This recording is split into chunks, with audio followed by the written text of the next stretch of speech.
Hi friends, ಮಸ್ತ್ ಮಗ ಚಾನಲ್ನ ಇಂಟರ್ನ್ಯಾಷನಲ್ ಬುಲೆಟಿನ್ ಸುತ್ತು ಜಗತ್ತಿಗೆ ಸ್ವಾಗತ. ನಾನು ಅಮರ್ ಪ್ರಸಾದ್. ದಿಲ್ಲಿ ಉಗ್ರ ದಾಳಿಗೆ ಸಂಬಂಧಪಟ್ಟ ತನಿಖೆಯಲ್ಲಿ ಈಗ ಮೇಜರ್ ಬೆಳವಣಿಗೆಗಳಾಗಿದ್ದಾವೆ. ದಾಳಿ ನಡೆಸಿದ ಉಗ್ರ ಉಮರ್ ಮೊಹಮ್ಮದ್ ಅಲಿಯಾಸ್ ಉಮರ್ ಉನ್ ನಬಿಯಾ ವಿಡಿಯೋವೊಂದು ಈಗ ತನಿಖಾಧಿಕಾರಿಗಳ ಕೈ ಸೇರಿದೆ. ತಾನೇ ರೆಕಾರ್ಡ್ ಮಾಡಿಕೊಂಡಿರೋ ಈ ವಿಡಿಯೋದಲ್ಲಿ ಉಗ್ರ ಆತ್ಮಾಹುತಿ ದಾಳಿ ಮತ್ತು ಪ್ರಾಣಾರ್ಪಣೆ ಕುರಿತಂತೆ ಸೂಕ್ಷ್ಮ ಸಂಗತಿಗಳ ಬಗ್ಗೆ ಉಪದೇಶ ಕೊಟ್ಟಿದ್ದಾನೆ. ಅಷ್ಟೇ ಅಲ್ಲ, ಇನ್ನೊಬ್ಬ ಇವನ ಜೊತೆಗಿದ್ದ ಉಗ್ರ ಇಡೀ ಉಗ್ರ ಲೋಕವೇ ಶಾಕ್ ಆಗೋ ಒಂದು ಹೇಳಿಕೆಯನ್ನು ಕೊಟ್ಟಿದ್ದಾನೆ. ಮೊದಲಿಗೆ ಈ ಉಮರ್ ಉಗ್ರನ ಬಗ್ಗೆ ನೋಡೋದಾದ್ರೆ, ಉಗ್ರ ಡಾಕ್ಟರ್ ಉಮರ್ ಬಗ್ಗೆ ಆತ ಏನ್ ಹೇಳಿದಾನೆ ಅಂದ್ರೆ, ಎಲ್ಲರೂ ತಪ್ಪು ತಿಳಿದುಕೊಂಡಿರೋ ಹಾಗೆ ಆತ್ಮಾಹುತಿ ದಾಳಿ ಅನ್ನೋ ಕಾನ್ಸೆಪ್ಟೇ ಇಲ್ಲ ಅಂತ ಹೇಳಿದಾನೆ. ಆತ್ಮಾಹುತಿ ದಾಳಿ ಅಂತ ಕರೆಯೋದೇ ನಿಜಕ್ಕೂ ದಾರಿ ತಪ್ಪಿಸೋ ಪದ. ಆಕ್ಚುಲಿ ನಮ್ಮ ಧರ್ಮದಲ್ಲಿ ಅದನ್ನ ಮಾರ್ಟಿರ್ಡಮ್ ಆಪರೇಷನ್ ಅಂದ್ರೆ ಹುತಾತ್ಮರ ಕಾರ್ಯಾಚರಣೆ ಅಂತ ಕರೆಯಲಾಗುತ್ತೆ. ಅಂದ್ರೆ ಪ್ರಾಣ ಬಿಟ್ಟು ಕೆಲಸ ಮಾಡೋದು ಅಂತ ಕರೀತಾರೆ. ಅದನ್ನ ದಾಳಿ ಅಂತೆಲ್ಲ ಹೇಳಬಾರದು ರೀ ಅಂತ ಹೇಳಿದಾನೆ.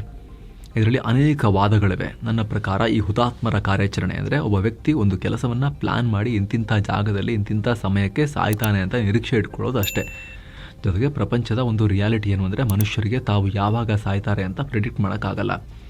ಎಲ್ಲವನ್ನ ವಿಧಿ ನಿರ್ಧಾರ ಮಾಡುತ್ತೆ. ಸೊ ಸಾವಿಗೆ ನಾವು ಭಯ ಪಡಬಾರ್ದು ಅನ್ನೋ ಹೇಳಿಕೆ ಕೊಟ್ಟಿದ್ದಾನೆ ಆನ್ ಕ್ಯಾಮ್ರಾ.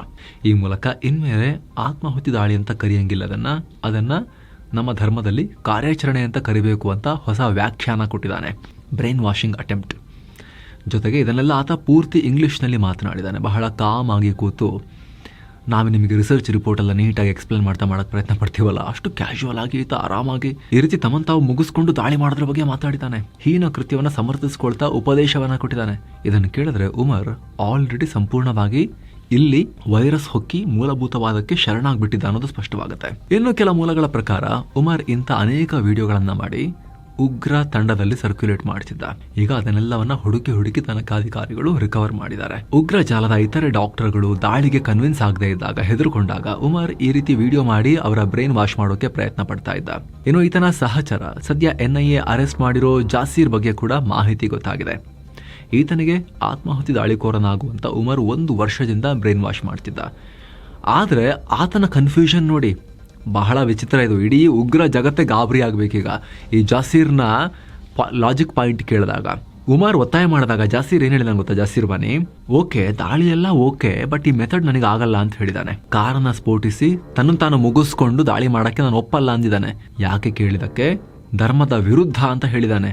ಇಷ್ಟೊಂದು ಒಳ್ಳೆಯ ಯಾವಾಗ ಆದ ಇವನು ಅಂತ ಹೇಳಿ. ಯಾಕೆ ಹೆಂಗೆ ಅಂತ ಕೇಳಿದ್ರೆ, ದಾಳಿ ಓಕೆ, ಆದ್ರೆ ಈ ರೀತಿ ಬೆಂಕಿಲಿ ಸಾಯೋದು ಹರಾಮ್ ಅಂತ ಹೇಳಿದಾನೆ ಇವನು. ದಾಳಿ ಮಾಡಿ ಸ್ಫೋಟಿಸ್ಕೊಂಡಾಗ, ಬೆಂಕಿ ಹತ್ಕೊಂಡಾಗ ನಾವು ಒಳಗಡೆ ಇದ್ರೆ ನಾವು ಸುಟ್ಟು ಬೆಂಕಿಲಿ ಸಾಯ್ತೀವಿ, ಅದು ಹರಾಮ್ ಆಗುತ್ತೆ, ಬೆಂಕಿಲಿ ಸಾಯಬಾರದು ನಾವು ಅಂತ ಈತ ವಾದವನ್ನ ಮಂಡಿಸಿದ್ದ. ಸಾಯೋದ್ರ ಬಗ್ಗೆ ಅಬ್ಜೆಕ್ಷನ್ ಇಲ್ಲ ಇವನಿಗೆ, ಬೆಂಕಿಲಿ ನಾವು ಸಾಯಬಾರದು ಅನ್ನೋದನ್ನ ಈತ ವಾದ ಮುಂದಿಟ್ಟಿದ್ದ. ಇವನ್ ಜಾಯಿನ್ ಆಗ್ಲಿಲ್ಲ ಅವ್ರ ಜೊತೆಗೆ. ಇವನಿಗೆ ಹಿಡ್ಕೊಂಡ್ ಬಂದಿದ್ದಾರೆ ಈಗ ಜಾಸೀರ್ ವಾನಿಯನ್ನ ತನಿಖಾಧಿಕಾರಿಗಳು. ಇದನ್ನ ಕೇಳಿ ಇಡೀ ಜಗತ್ತಿನ ಉಗ್ರರೆಲ್ಲ ಕನ್ಫ್ಯೂಸ್ ಆಗಬೇಕು ಒಂದ್ಸಲಿ, ನಾವೇನ್ ಮಾಡೋದೀಗ ಅಂತ ಹೇಳಿ. AQ, ISK ಹಾಗೂ ಎಲ್ಲ ಇತರ ಉಗ್ರ ಸಂಘಟನೆಗಳು ಕೂಡ ಈ ರೀತಿ ತಾವು ಮುಗಿಸ್ಕೊಂಡು ದಾಳಿ ಮಾಡುವಂತ, ಸ್ಫೋಟಿಸ್ಕೊಂಡು ಸಾಯುವಂತ ಉಗ್ರರು ಎಲ್ಲರೂ ಕೂಡ ಒಂದ್ಸಲಿ ಗಾಬರಿ ಆಗಬೇಕು. ಏನ್ ಮಾಡೋಣ ನಾವೀಗ ಅಂತ ಹೇಳಿ. ಏನು ಅಲ್ಫಲಾ ಯೂನಿವರ್ಸಿಟಿಯ ಕಚೇರಿ, ಅದರ ಟ್ರಸ್ಟಿಗಳು ಮತ್ತು ಯೂನಿವರ್ಸಿಟಿಗೆ ಸಂಬಂಧಪಟ್ಟ ವ್ಯಕ್ತಿಗಳು ಹಾಗೂ ಕಂಪನಿಗಳ ಮೇಲೆ ಜಾರಿ ನಿರ್ದೇಶನಾಲಯ ರೇಡ್ ಮಾಡ್ತಿದೆ. ಅಕ್ರಮ ಹಣ ವರ್ಗಾವಣೆ ಅಂದ್ರೆ PMLA ಆಕ್ಟ್ ಅಡಿ ಕೇಸ್ ದಾಖಲಿಸಿಕೊಂಡು ಈ ರೇಡ್ ಮಾಡಲಾಗಿದೆ. ಇನ್ನೊಂದು ಕಡೆ ಕಾಶ್ಮೀರದುದ್ದಕ್ಕೂ ರೇಡ್ ಮಾಡಲಾಗಿದೆ. ಕೌಂಟರ್ ಇಂಟೆಲಿಜೆನ್ಸ್ ಕಾಶ್ಮೀರ್ ಮತ್ತು ಜಮ್ಮು ಕಾಶ್ಮೀರದ ಪೊಲೀಸರು ಅನೇಕ ಸ್ಥಳಗಳಲ್ಲಿ ರೇಡ್ ಮಾಡಿದ್ದಾರೆ. ಶ್ರೀನಗರ, ಬುಡ್ಗಾಮ್ ಮತ್ತು ಕುಲ್ಗಾಮ್ ಜಿಲ್ಲೆಗಳಲ್ಲಿ ರೇಡ್ ಮಾಡಿದ್ದಾರೆ. ಶ್ರೀನಗರದ SMHS ಹಾಸ್ಪಿಟಲ್ನ ಕಾರ್ಡಿಯಾಲಜಿಸ್ಟ್ ಆಗಿರೋ ಡಾಕ್ಟರ್ ಉಮರ್ ಫಾರೂಕ್ ರ ಮನೆಯನ್ನ ಕೂಡ ಜಾಲಾಡಿದ್ದಾರೆ. ಇದಕ್ಕೆ ಕಾರಣ ಇನ್ನಷ್ಟೇ ಸ್ಪಷ್ಟವಾಗಬೇಕು. ಮತ್ತೊಂದು ಸೂಪರ್ ಸ್ಪೆಷಾಲಿಟಿ ಹಾಸ್ಪಿಟಲ್ ಒಳಗೂ ಕೂಡ ರೇಡ್ ಮಾಡಿದ್ದಾರೆ. ಇನ್ನು ದಿಲ್ಲಿ ಉಗ್ರ ದಾಳಿಯಲ್ಲಿ ಮೃತಪಟ್ಟವರ ಸಂಖ್ಯೆ ಈಗ 15ಕ್ಕೆ ಏರಿಕೆಯಾಗಿದೆ.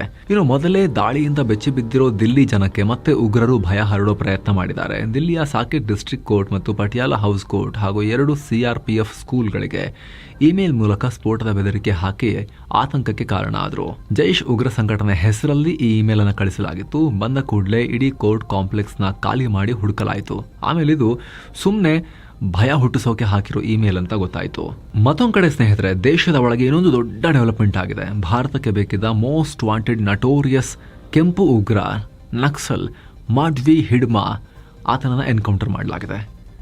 ಎಷ್ಟೋ ವರ್ಷಗಳಿಂದ ಹುಡುಕ್ತಾ ಇದ್ರು. ಹಲ ವರ್ಷಗಳ ಮೊದಲ ಎನ್ಕೌಂಟರ್ನಲ್ಲಿ ಹೋದ ಅಂತಲೂ ಕೂಡ ಅನ್ಕೊಂಡಿದ್ರು. ಆದರೆ ಬದುಕಿದ್ದ. ಈಗ ಆಂಧ್ರ ಪ್ರದೇಶದ ಅಲ್ಲೂರಿ ಸೀತಾರಾಮರಾಜು ಜಿಲ್ಲೆಯಲ್ಲಿ ಭದ್ರತಾ ಪಡೆಗಳು ಈತನನ್ನು ಎನ್ಕೌಂಟರ್ ಮಾಡಿದ್ದಾರೆ. ಈತನೊಂದಿಗೆ ಕನಿಷ್ಠ 6 ಇತರೆ ನಕ್ಸಲರನ್ನ ಕೂಡ ಹೊಡೆದುರುಳಿಸಲಾಗಿದೆ. ಕಾರ್ಯಾಚರಣೆ ನಡೀತಾ ಇದೆ. ಇದು ಭಾರತದ ಪಡೆಗಳಿಗೆ ಅತಿ ದೊಡ್ಡ ಗೆಲುವು. ಯಾಕಂದ್ರೆ ಈ ನಟೋರಿಯಸ್ ನಕ್ಸಲ್ ಹಿಡ್ಮ ಭದ್ರತಾ ಪಡೆಗಳು ಮತ್ತು ನಾಗರಿಕರನ್ನ ಗುರಿಯಾಗಿ ಸಿಕ್ಕಾಪಟ್ಟೆ ದಾಳಿ ಮಾಡಿ 26 ಕಡೆ ದಾಳಿಗಳಲ್ಲಿ ಈತ ಮಾಸ್ಟರ್ ಮೈಂಡ್ ಆಗಿದ್ದ. ಸಿಪಿಐನ ಉಗ್ರ ಕಮಿಟಿಯಲ್ಲಿ ದೊಡ್ಡ ಪ್ರಭಾವ ಹೊಂದಿದ್ದ. 2010ರಲ್ಲಿ ದಂತೆವಾಡದಲ್ಲಿ ದಾಳಿ ನಡೆಸಿ 76 ಸಿಆರ್ಪಿಎಫ್ ಸಿಬ್ಬಂದಿಗಳ ಪ್ರಾಣ ತೆಗೆದಿದ್ದ ನಟೋರಿಯಸ್ ಈತ. 2013ರಲ್ಲಿ ಜಿರಾಮ್ ಘಾಟಿಯಲ್ಲಿ ಹೊಂಚು ದಾಳಿ ನಡೆಸಿ ಅದರಲ್ಲಿ 27 ಮಂದಿ ಪ್ರಾಣ ಕಳ್ಕೊಂಡಿದ್ರು.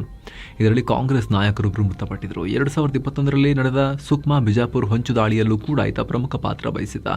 ಆಗ 22 ಭದ್ರತಾ ಸಿಬ್ಬಂದಿ ಹುತಾತ್ಮರಾಗಿದ್ರು. ಇವನ ತಲೆ ಮೇಲೆ 50 ಲಕ್ಷ ರೂಪಾಯಿ ಬಹುಮಾನ ಇತ್ತು. ದೊಡ್ಡ ನಕ್ಸಲ್ ತಲೆ ಇದು.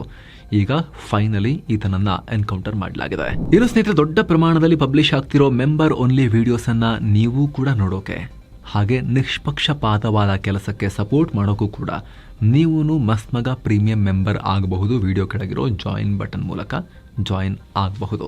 ಏನೋ ಸ್ನೇಹಿತರೆ, ನಿರೀಕ್ಷೆ ಮಾಡಿದ ರೀತಿ ಬಾಂಗ್ಲಾದಲ್ಲಿ ಮತ್ತೆ ಉದ್ವಿಗ್ನತೆ ಉಂಟಾಗಿದೆ. ಬಾಂಗ್ಲಾ ಪದಚ್ಯುತ ಪ್ರಧಾನಿ ಶೇಖ್ ಹಸೀನಾ ವಿರುದ್ಧ ಅಲ್ಲಿನ ಕೋರ್ಟ್ ಅವರಿಗೆ ಮರಣದಂಡನೆ ಶಿಕ್ಷೆ ಘೋಷಿಸಿರುವುದನ್ನ ವಿರೋಧಿಸಿ ಹಸೀನಾ ಬೆಂಬಲಿಗರು ಪ್ರತಿಭಟಿಸಿದ್ದಾರೆ. ಹಲವು ಕಡೆ ಹೈವೇಗಳನ್ನ ಬಂದ್ ಮಾಡಿ ಯೂನಸ್ ಸರ್ಕಾರದ ವಿರುದ್ಧ ಅಸಮಾಧಾನ ಹೊರಹಾಕಿದ್ದಾರೆ.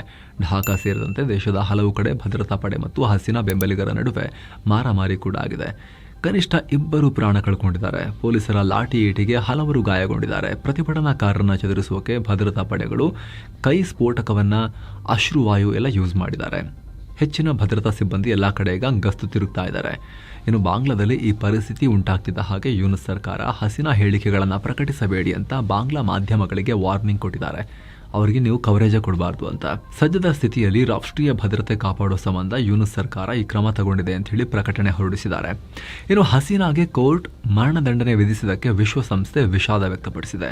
ಹಸೀನಾ ಆಡಳಿತದಲ್ಲಿ ನಡೆದ ಪ್ರತಿಭಟನೆ ವೇಳೆ ಮೃತಪಟ್ಟವರ ಕುಟುಂಬಕ್ಕೆ ಈ ತೀರ್ಪು ಮಹತ್ವದ ಕ್ಷಣ ಆಗಿರಬಹುದು. ಆದರೆ ಹಸೀನಾಗೆ ಈ ಶಿಕ್ಷೆ ಕೊಡಬಾರ್ದಿತ್ತು ಅಂತ ವಿಶ್ವಸಂಸ್ಥೆಯ ಮುಖ್ಯಸ್ಥ ಆಂಟೋನಿಯೋ ಗುಟೆರೆಸ್ ಅವರ ವಕ್ತಾರ ಸ್ಟೀಫನ್ ಡುಜಾರಿಕ್ ಹೇಳಿದ್ದಾರೆ. ಇನ್ನು ತೀರ್ಪಿನ ಬಗ್ಗೆ ಬಾಂಗ್ಲಾ ಮಧ್ಯಂತರ ಸರ್ಕಾರದ ಮುಖ್ಯಸ್ಥ ಮೊಹಮ್ಮದ್ ಯೂನಸ್ ಪ್ರತಿಕ್ರಿಯೆ ಕೊಟ್ಟಿದ್ದಾರೆ. ಈ ತೀರ್ಪು ಯಾರ ಅಧಿಕಾರ ನೋಡಿ ಕೊಟ್ಟಿರುವುದಲ್ಲ, ದೇಶದಲ್ಲಿ ಕಾನೂನಿಗಿಂತ ಯಾರು ದೊಡ್ಡವರಲ್ಲ ಅನ್ನೋದನ್ನ ಸಾಬೀತು ಮಾಡಿದೆ. ಇದು ಮೂಲಭೂತ ತತ್ವದ ಅಡಿಯಲ್ಲಿ ಅಪರಾಧ ಕೃತ್ಯ ನಡೆಸುವವರಿಗೆ ಏನಾಗಬೇಕು ಆ ಶಿಕ್ಷೆ ಕೊಡಲಾಗಿದೆ ಅನ್ನೋ ಹೇಳಿಕೆಯನ್ನ ಕೊಟ್ಟಿದ್ದಾರೆ. ಇನ್ನು ಡಿಸೆಂಬರ್ನಲ್ಲಿ ಭಾರತ ರಷ್ಯಾ ನಡುವೆ 23ನೇ ವಾರ್ಷಿಕ ಶೃಂಗಸಭೆ ನಡೆಯಲಿದೆ. ಇದಕ್ಕಾಗಿ 2 ರಾಷ್ಟ್ರಗಳು ಭರ್ಜರಿ ತಯಾರಿ ನಡೆಸ್ತಾ ಇದ್ದಾವೆ. ಈಗ ವಿದೇಶಾಂಗ ಸಚಿವ ಎಸ್ ಜೈಶಂಕರ್ ಮಾಸ್ಕೋನಲ್ಲಿ ರಷ್ಯಾದ ಫಾರಿನ್ ಮಿನಿಸ್ಟರ್ ಸೆರ್ಗಿ ಲೋವ್ರೋವ್ ಅವರನ್ನ ಮೀಟ್ ಮಾಡಿದ್ದಾರೆ.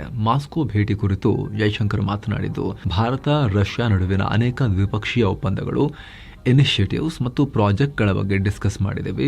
ಮುಂದಿನ ತಿಂಗಳು ಭಾರತದಲ್ಲಿ ನಡೆಯುವ 23ನೇ ವಾರ್ಷಿಕ ಶೃಂಗಸಭೆಗೆ ರಷ್ಯಾ ಅಧ್ಯಕ್ಷ ಪುಟಿನ್ ಬರ್ತಾ ಇದ್ದಾರೆ. ಸೊ ಅದಕ್ಕಾಗಿಯೇ ತಯಾರಿ ಮಾಡಿಕೊಳ್ಳುವ ಬಗ್ಗೆ ಚರ್ಚೆ ಮಾಡಿದ್ದೀವಿ ಅಂತ ಜೈಶಂಕರ್ ಹೇಳಿದ್ದಾರೆ. ಮತ್ತೊಂದು ಕಡೆ ಪುಟಿನ್ರ ಆಪ್ತ ರಷ್ಯಾ ಮ್ಯಾರಿಟೈಮ್ ಬೋರ್ಡ್ನ ಚೇರ್ಮನ್ ನಿಕೋಲಾಯ್ ಪಟ್ರುಶೇವ್ ರಾಷ್ಟ್ರೀಯ ಭದ್ರತಾ ಸಲಹೆಗಾರ ಅಜಿತ್ ದೋವಲ್ ಅವರನ್ನ ದಿಲ್ಲಿಯಲ್ಲಿ ಮೀಟ್ ಆಗಿದ್ದಾರೆ. ಈ ವೇಳೆ ಇಬ್ಬರು ಅಧಿಕಾರಿಗಳು ಕಡಲ ಸಹಕಾರ ಸೇರಿದ ಹಾಗೆ 2 ರಾಷ್ಟ್ರಗಳ ನಡುವಿನ ದ್ವಿಪಕ್ಷೀಯ ಸಮಸ್ಯೆಗಳ ಕುರಿತು ಮತ್ತು ಸಹಯೋಗದ ಕುರಿತು ಚರ್ಚೆ ನಡೆಸಿದ್ದಾರೆ. ಇನ್ನು ಭಾರತಕ್ಕೆ ರಷ್ಯಾ $1.1 ಬಿಲಿಯನ್ ಮೊತ್ತದ S-400 ಮಿಸೈಲ್ ರೀಸಪ್ಲೈ ಮಾಡೋ ಡೀಲ್ ಹಾಗೂ ಹೊಸ ಏರ್ ಟು ಏರ್ ಮಿಸೈಲ್ಗಳನ್ನು ಕೊಡೋ ಒಪ್ಪಂದದ ಬಗ್ಗೆ ಮಾತುಕತೆ ನಡೀತಾ ಇದೆ. ಅದರ ಜೊತೆಗೆ ಬ್ರಹ್ಮೋಸ್ ಮಿಸೈಲ್ಗಳ ರೇಂಜ್ ವಿಸ್ತರಣೆ ಹಾಗೂ ಭಾರತದಲ್ಲಿ ಸುಖೋಯ್ 57E ಸ್ಟೆಲ್ತ್ ಜೆಟ್ಗಳನ್ನು ತಯಾರಿಸುವ ಬಗ್ಗೆ ಚರ್ಚೆ ನಡೆಸಲಾಗ್ತಾ ಇದೆ. ಹೀಗಾಗಿ ಎಲ್ಲ ಅಂದ್ಕೊಂಡಂತಾದ್ರೆ ಮುಂದಿನ ತಿಂಗಳು ಪುಟಿನ್ ಭಾರತಕ್ಕೆ ಬಂದಾಗ ಎಲ್ಲ ಒಪ್ಪಂದಗಳು ಆಗಬಹುದು ಅಂತ ಹೇಳಲಾಗ್ತಿದೆ. ಇನ್ನು ರಷ್ಯಾ ಯುಕ್ರೇನ್ ಮೇಲಿನ ತನ್ನ ದಾಳಿಯನ್ನ ಮುಂದುವರೆಸಿದೆ. ಕಪ್ಪು ಸಮುದ್ರ ತೀರಕ್ಕೆ ಚಾಚಿಕೊಂಡಿರೋ ಒಡೆಸಾ ಪ್ರದೇಶದ ಮೇಲೆ ದಾಳಿ ಮಾಡಿದೆ. ಪರಿಣಾಮ ಅಲ್ಲಿ ಕಾರ್ಯಾಚರಣೆ ನಡೆಸ್ತಾ ಇದ್ದ ಟರ್ಕಿ ಧ್ವಜ ಹೊಂದಿರೋ ಟ್ಯಾಂಕರ್ಗೆ ಡ್ರೋನ್ ಅಪ್ಪಳಿಸಿದೆ. ಈ ಬಗ್ಗೆ ಪ್ರತಿಕ್ರಿಯೆ ಕೊಟ್ಟಿರೋ ಟರ್ಕಿ, ನಮ್ಮ ಸಿಬ್ಬಂದಿಯನ್ನ ರಕ್ಷಣೆ ಮಾಡಲಾಗಿದೆ, ಯಾರಿಗೂ ಹೆಚ್ಚಿನ ಹಾನಿ ಉಂಟಾಗಿಲ್ಲ ಅಂತ ಹೇಳಿದೆ. ಅಂದಹಾಗೆ ಅಮೆರಿಕ ಯುಕ್ರೇನ್ಗೆ ಕಪ್ಪು ಸಮುದ್ರ ಮಾರ್ಗದ ಮೂಲಕ ನೈಸರ್ಗಿಕ ಅನಿಲವನ್ನ ಕೊಡೋದಾಗಿ ಹೇಳಿತ್ತು. ಇದರ ಒಪ್ಪಂದಕ್ಕೆ 2 ರಾಷ್ಟ್ರಗಳು ಸೈನ್ ಹಾಕಿದ್ವು. ಇದರ ಬೆನ್ನಲ್ಲೇ ರಷ್ಯಾ ಯುಕ್ರೇನ್ನ ಬಂದರುಗಳ ಮೇಲೆ ದಾಳಿ ನಡೆಸಿ ವಾರ್ನಿಂಗ್ ಕೊಟ್ಟಿದೆ. ಇದೀಗ ಈ ದಾಳಿಯಿಂದಾಗಿ ಕಪ್ಪು ಸಮುದ್ರ ಭಾಗದಲ್ಲಿ ಉದ್ವಿಗ್ನತೆ ಹೆಚ್ಚಾಗಿದೆ. ಖಾರ್ಕಿವ್ ಪ್ರದೇಶದಲ್ಲಿ ನಡೆಸಿದ ದಾಳಿಯಿಂದ 3 ಯುಕ್ರೇನ್ ನಾಗರಿಕರು ಮೃತಪಟ್ಟಿದ್ದಾರೆ. ಈ ಎಲ್ಲ ದಾಳಿಯನ್ನ ಯುಕ್ರೇನ್ ಖಂಡಿಸಿದೆ. ನಮ್ಮ ಇಂಧನ ಮೂಲಸೌಕರ್ಯಗಳನ್ನ ಬೇಕು ಅಂತಲೇ ಟಾರ್ಗೆಟ್ ಮಾಡಿಕೊಂಡು ಈ ದಾಳಿ ನಡೆಸಲಾಗಿದೆ ಅಂತ ಹೇಳಿದೆ. ಇನ್ನು ನಶಾವಸ್ತು ವಿರುದ್ಧ ಆಪರೇಷನ್ ಹೆಸರಲ್ಲಿ ಟ್ರಂಪ್ ಅಲ್ಲಿಂದ ಬರ್ತಿರೋ ಬೋಟ್ಗಳನ್ನೆಲ್ಲ ಮುಗಿಸಿ ಈಗ ಆಲ್ಮೋಸ್ಟ್ 70-80 ಜನರನ್ನ ಮುಳುಗಿಸಿದ್ದಾರೆ ಈಗ ಸಮುದ್ರದಲ್ಲಿ. ಸೊ ವೆನೆಜುವೆಲಾ ಹಾಗೂ ಅಮೆರಿಕ ನಡುವೆ ಉದ್ವಿಗ್ನತೆ ಇದ್ದಿರೋ ನಡುವೆನೆ ಟ್ರಂಪ್ ಇನ್ನೊಂದು ದೊಡ್ಡ ಹೇಳಿಕೆ ಕೊಟ್ಟಿದ್ದಾರೆ. ನಾನು ವೆನೆಜುವೆಲಾ ಅಧ್ಯಕ್ಷ ನಿಕೋಲಸ್ ಮಡುರೋ ಜೊತೆ ರಾಜತಾಂತ್ರಿಕ ಚರ್ಚೆ ಮಾಡಬಹುದು, ಆದರೆ ವೆನೆಜುವೆಲಾ ವಿರುದ್ಧ ಸೇನಾ ಕಾರ್ಯಾಚರಣೆ ನಡೆಸುವ ಆಯ್ಕೆಗಳನ್ನ ಕೈ ಬಿಡಲ್ಲ ಅನ್ನೋ ಹೇಳಿಕೆ ಕೊಟ್ಟಿದ್ದಾರೆ. ಮೂಲಕ ಏನ್ ಬೇಕಾದ್ರೂ ಆಗ್ಬೋದು, ನನ್ನಿಷ್ಟ ಬಂದಿದ್ದು ಮಾಡ್ತೀನಿ ಅನ್ನೋ ರೀತಿಯಲ್ಲಿ ಮಾತನಾಡಿದ್ದಾರೆ. ಏನು ವೆನೆಜುವೆಲಾ ಬಳಿಕ ಟ್ರಂಪ್ರ ಕಣ್ಣು ಮೆಕ್ಸಿಕೋ ಮತ್ತು ಕೊಲಂಬಿಯಾ ಮೇಲೆ ಬಿದ್ದಿದೆ. ವೆನೆಜುವೆಲಾ ವಿಚಾರದಲ್ಲಿ ಮಾಡಿದ ದಾಳಿಗಳ ರೀತಿನೇ ಮೆಕ್ಸಿಕೋ ಹಾಗೂ ಕೊಲಂಬಿಯಾ ವಿರುದ್ಧವೂ ಕಾರ್ಯಾಚರಣೆ ನಡೆಯಬಹುದಾ, ಅದಕ್ಕೆ ಸಪೋರ್ಟ್ ಮಾಡ್ತೀರಾ ಅನ್ನೋ ಪ್ರಶ್ನೆಯನ್ನ ಕೇಳಲಾಯಿತು. ಅದಕ್ಕೆ ಉತ್ತರ ಕೊಟ್ಟ ಟ್ರಂಪ್, ಮಾದಕ ವಸ್ತು ಕಳ್ಳ ಸಾಗಾಣಿಕೆ ತಡೆಯೋಕೆ ನಾವು ಏನು ಬೇಕಾದ್ರೂ ಮಾಡಬಹುದು, ಯಾಕಂದ್ರೆ ನಾವು ಲಕ್ಷಾಂತರ ಜೀವಗಳನ್ನ ಉಳಿಸೋ ಕೆಲಸ ಮಾಡ್ತಾ ಇದ್ದೀವಿ ಅನ್ನೋ ಹೇಳಿಕೆ ಕೊಟ್ಟಿದ್ದಾರೆ. ಏನೋ ಸೌದಿ ಅರೇಬಿಯಾದ ಕ್ರೌನ್ ಪ್ರಿನ್ಸ್ ಪಟ್ಟದ ಯುವರಾಜ ಮೊಹಮ್ಮದ್ ಬಿನ್ ಸಲ್ಮಾನ್ 7 ವರ್ಷಗಳ ಬಳಿಕ ಅಮೆರಿಕಾಗೆ ಭೇಟಿ ಕೊಡ್ತಿರೋ ಹೊತ್ತಲ್ಲಿ ಟ್ರಂಪ್ ದೊಡ್ಡ ಘೋಷಣೆ ಮಾಡಿದ್ದಾರೆ. ಸೌದಿ ಅರೇಬಿಯಾ ಅಮೆರಿಕದ ಉತ್ತಮ ಮಿತ್ರ, ಹೀಗಾಗಿ ನಾವು ಸೌದಿಗೆ F-35 ಫೈಟರ್ ಜೆಟ್ಗಳನ್ನು ಮಾರಾಟ ಮಾಡ್ತೀವಿ ಅಂತ ಟ್ರಂಪ್ ಹೇಳಿದ್ದಾರೆ. ಏನೋ ಅಮೆರಿಕ ಪ್ರವಾಸ ಕೈಗೊಂಡಿರೋ ಮೊಹಮ್ಮದ್ ಬಿನ್ ಸಲ್ಮಾನ್ ತಮ್ಮ ಭೇಟಿ ವೇಳೆ 2 ರಾಷ್ಟ್ರಗಳ ನಡುವಿನ ಡಿಫೆನ್ಸ್ ಅಗ್ರಿಮೆಂಟ್ ಸೇರಿದ ಹಾಗೆ ದ್ವಿಪಕ್ಷೀಯ ಸಹಕಾರ ಹೆಚ್ಚಿಸಿಕೊಳ್ಳೋ ಕುರಿತು ಚರ್ಚೆ ನಡೆಸಲಿದ್ದಾರೆ. ಇನ್ನು ಟ್ರಂಪ್ರ ಗಾಜಾ ಶಾಂತಿ ಒಪ್ಪಂದ ಪ್ರಸ್ತಾಪ ವಿಶ್ವಸಂಸ್ಥೆಯಲ್ಲಿ ಅಂಗೀಕಾರ ಆಗಿದೆ. ಗಾಜಾದಲ್ಲಿ ಸಂಘರ್ಷ ಕೊನೆಗೊಳಿಸಿ ಶಾಂತಿ ಸ್ಥಾಪಿಸುವ ಸಂಬಂಧ 20 ಪಾಯಿಂಟ್ಗಳ ಫ್ರೇಮ್ವರ್ಕ್ ಅನ್ನ ಅಮೆರಿಕ ಮುಂದಿಟ್ಟಿತ್ತು. ಅದರ ಪರ UK, ಫ್ರಾನ್ಸ್, ಸೊಮಾಲಿಯಾ ಸೇರಿ 13 ರಾಷ್ಟ್ರಗಳು ಮತ ಚಲಾಯಿಸಿದ್ವು. ಅತ ರಷ್ಯಾ ಹಾಗೂ ಚೈನಾ ಈ ವೋಟಿಂಗ್ನಿಂದ ದೂರ ಉಳಿದಿವೆ. ಈ ಪ್ರಸ್ತಾವದ ವಿರುದ್ಧ ಒಂದು ಮತವೂ ಚಲಾವಣೆಯಾಗಿಲ್ಲ, ಹೀಗಾಗಿ ಪಾಸ್ ಆಗಿದೆ.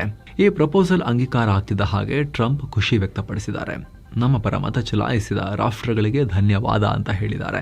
ಹಾಗೆ ವಿಶ್ವಸಂಸ್ಥೆಯ ಇತಿಹಾಸದಲ್ಲಿ ಇದೊಂದು ಐತಿಹಾಸಿಕ ಅನುಮೋದನೆಗಳಲ್ಲಿ ಒಂದು ಅಂತ ಟ್ರಂಪ್ ಹೇಳ್ಕೊಂಡಿದ್ದಾರೆ. ಆದ್ರೆ ಇನ್ನೊಂದ್ ಕಡೆ ಹಮಸ್ ಈ ಅಮೆರಿಕ ಪ್ರಸ್ತಾವನೆಯನ್ನ ಇವಾಗ ರಿಜೆಕ್ಟ್ ಮಾಡಿದೀವಿ ಅಂತ ಹೇಳಿದೆ. ಒಂದ್ ಟೈಮ್ ನಲ್ಲಿ ವೆಲ್ಕಮ್ ಮಾಡೋ ತರ ಮಾತಾಡಿದ್ರು, ಈಗ ರಿಜೆಕ್ಟ್ ಅಂತ ಹೇಳಿದ್ದಾರೆ. ಪ್ಯಾಲೆಸ್ತೇನಿಯರ ಹಕ್ಕುಗಳನ್ನ ನೀಡುವ ಹಾಗೂ ಅವರ ಬೇಡಿಕೆಗಳನ್ನ ಈಡೇರಿಸುವ ಅಂಶ ಇದರಲ್ಲಿ ಇಲ್ಲ ಅಂತ ಹಮಸ್ ರಿಜೆಕ್ಟ್ ಮಾಡಿದೆ. ಸೊ ಸದ್ಯಕ್ಕೆ ಶಾಂತವಾಗೋ ಜಾಗ ಅಲ್ಲ ಇದು.